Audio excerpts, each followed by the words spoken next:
இப்போ எப்படிம்மா ஃபீல் பண்ற? நல்லா இருக்குமா. சரி, மாமாவுக்கும் தேங்க்ஸ் சொல்லணும் நாம. ஏன்னா எங்க அம்மாவுக்கு பார்த்தீங்கன்னா இந்த முட்டு வலி அந்த மாதிரி பெயின்ல ரொம்ப தவிச்சிட்டு இருந்தாங்க முன்னாடி. ஸோ சர்ஜரி தான் ஆனால் ஆப்ஷன் சொல்லிட்டு பயந்து பயந்து பின்னாடியே உட்காந்துட்டு இருந்தாங்க. அப்பதான் வந்து தேங்க்ஸ் டு மாமா அவர் வந்து நெக்ஸஸ் பத்தி சொல்லி இங்க கூட்டிட்டு வந்துட்டாங்க.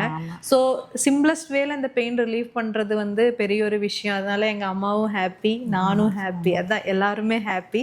அது மட்டும் இல்லை, ஃபுட் பெயின் கூட நிறைய ஃபீமேல்ஸ்க்கு வரும். ஃபுட் பெயின் அது கூட ட்ரீட்மெண்ட் இருக்குது. என்னோட ஃபுட் பெயினும் இங்கேயே தான் நான் காட்டிகிட்டு இருக்கேன். அது மட்டும் இல்லை, மாமாவோட ஷோல்டர் பெயின், அந்த மாதிரி நம்ம பாடியில் இருக்கிற எல்லா கைண்ட் ஆஃப் பெயின் வந்து இங்கே ஈஸியாக அந்த பெயின்லேருந்து ஒரு ரிலீஃப் நமக்கு கிடைக்குது. So thanks to nexus. கண்டிப்பாக இனிமேல் எந்த பெயின் ரிலீஃப் ட்ரீட்மெண்ட்டுக்காகவும் நான் கண்டிப்பாக நெக்ஸஸ் தான் ப்ரிஃபர் பண்ணுவேன். நானும் இங்கேயே தான் வருவேன் கண்டிப்பாக. Thank you so much.